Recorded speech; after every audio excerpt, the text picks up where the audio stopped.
Hey everybody, it's your girl Raquel, and this is Reading the Pages of Life. We are quickly wrapping up the book, The Secret, and I'm so excited about it because we've been learning some really good stuff. And if you have not read the book, I definitely want to encourage you to go out there and get the book, The Secret.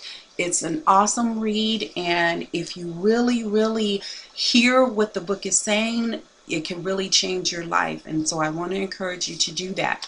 Okay, we are the next chapter in the book that we're reading.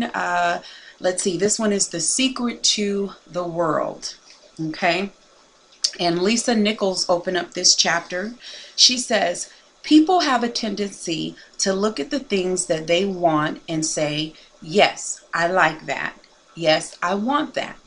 However, they look at the things that they don't want and they give them just as much energy, if not more energy, with the idea that they can stamp it out or they can eliminate it or obliterate it. But in our society, we've become content with fighting against things, fighting against cancer, fighting against poverty, fighting against war, fighting against drugs, fighting against terrorism, fighting against violence.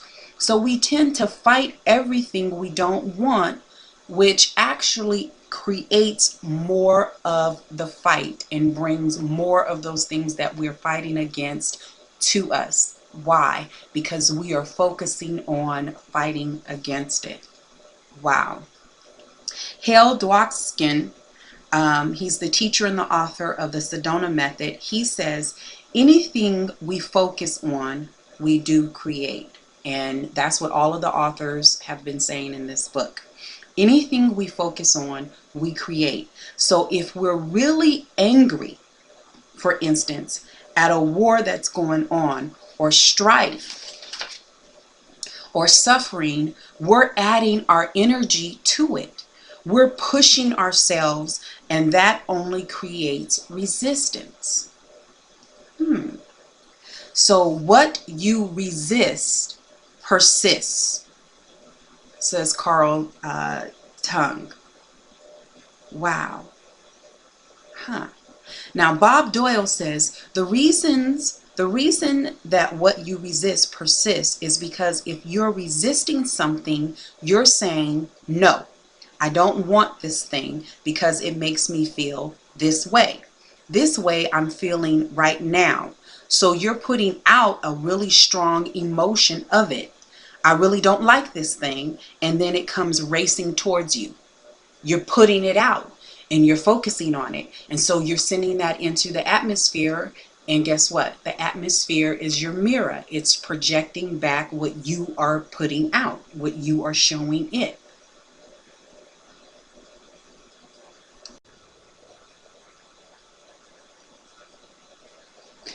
Okay, everything in this world began with one thought. Okay, we covered that in the earlier chapters. The bigger things get bigger because more people give their thoughts to it after it has appeared. Because more people give their thoughts to it after it has appeared, it gets bigger. Then those thoughts and emotions keep that very event in our existence. And makes it bigger. Huh. That's interesting. Very interesting. Okay. Okay. So let's continue on. Okay. Charles Hoovel said this. Remember, and this is one of the most difficult as well as most wonderful statements to grasp. Remember that no matter what the difficulty is, no matter where it is, no matter who is affected, you have no patient but yourself. You are the patient. You have nothing to do with You have nothing to do but convince yourself of the truth which you desire to see manifested. So basically, you have to work on yourself. We have no control over what other people think. You can't control other people's thoughts. So you can only control your thoughts. So you are the patient. You are your patient. You work on your mind. So when we're thinking of the things that we don't want, we need to flip that and think of the things that I do want. This is what I want, and this is how I'm going to get it. Jack Canfield also says it's okay to notice what you don't want, because it gives you contrast to say, this is what I do want. But the fact is, the more you think about what you don't want or talk about how bad it is, read about that all and read about it all the time, and then say how terrible it is, well, you are creating more of that. So that's something that you want to definitely keep in mind. Let's see. James Ray say, so many times people say to me, well, James, I know I have to be informed. Maybe you have to be informed, but you don't have to be inundated. And this is where he was talking about watching the news. He stopped watching the news because there were so many bad things that was being reported, and it started making him feel bad. And so this was one of his things that he did to start focusing on more positive things and bringing positive stuff and things that he wanted into his life. He stopped watching the news. So he would watch it on occasion. No, he stopped watching it altogether. Okay, let's move on. The news services and newspapers will change what they deliver to us when we emit a new signal and focus on what we want. Now that's interesting. That's a very powerful statement. As a people and as a group of people and as a nation, if we changed our thought process, how powerful that would be in changing the things and the outcomes of the lives of the people in the world and the things in the world. That's very powerful. Very, very powerful.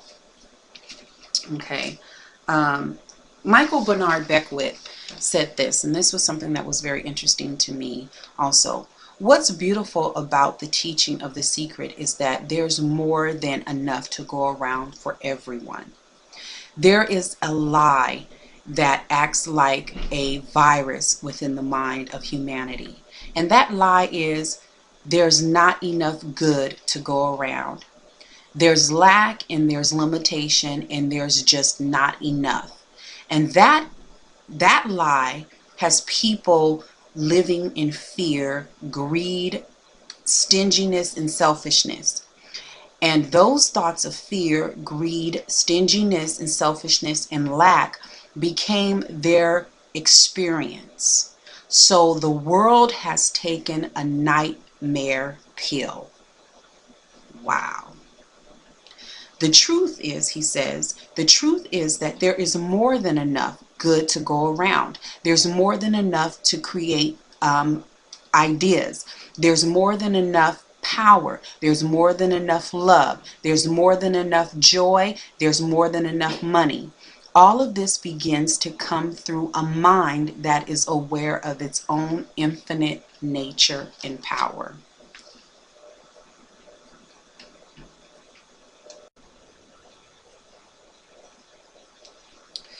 There are no limits to what you can create for you because your ability to think is unlimited. But you cannot create other people's lives for them. And we kind of already hit on that. Lisa Nichols says this, and this was really inspiring to me too.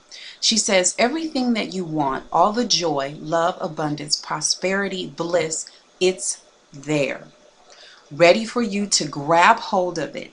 And you've got to get hungry for it. Okay, you've got to be international.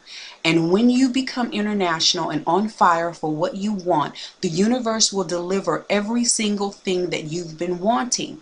Recognize the beautiful and the wonderful things around you and bless and praise them. And on the other side, the things that aren't currently working the way you want them to work, don't spend your energy faulting or complaining. Embrace everything that you want so you can get more of it. That is the bottom line, people. That is the bottom line. And so the author goes on to talk about what Lisa was saying as far as praise and bless the things around you. When you are praising and blessing, you are on the highest frequency of love. In the Bible, the Hebrews used the act of blessing to bring forth health, wealth, and happiness. They knew the power of blessings. For many people, the only time they have blessed someone was when they sneezed. God bless you. And so they have not used one of the greatest powers to their full advantage. The dictionary defines blessings as invoking divine favor and conferring well-being or prosperity. So begin right now to invoke the power of blessings in your life and bless everything and everyone around you. When you put that signal out, that's what's going to come back to you. That is the laws of attraction.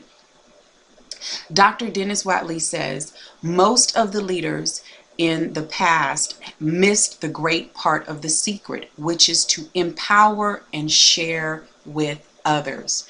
Empower and share with others. That is very important. Praising and blessing dissolves all negativity. So praise and bless your enemies. If you curse your enemies, the curse will come back to harm you. If you praise and bless them, you will dissolve all negative and discord, and the love of the praising and blessings will return to you. So, wrapping up the secret summaries on this particular part of the world, the secret in the world, what you resist, you attract, because you are powerfully focused on it with emotion. You cannot help the world by focusing on the negative things. As you focus on the world's negative events, you not only add to them, but you also bring more negative things into your own life. Instead of focusing on the world's problem, give your attention and energy to trust, love, abundance, education, and peace. We will never run out of good things because there's more than enough to go around for everyone. Life is meant to be abundant. You have the ability to tap into the unlimited supply through your thoughts and feelings and bring it into your experience. Praise and bless everything in the world, and you will dissolve negativity and discord and align yourself with the highest frequency, which is love. Man, this has been some powerful stuff. And I leave with you this. What are you reading that is feeding your subconscious mind, your soul, your spirit, and is helping to shape and form the way you see yourself, the way you see others, and the way you see the world around you? Man, I love you guys. See you next time.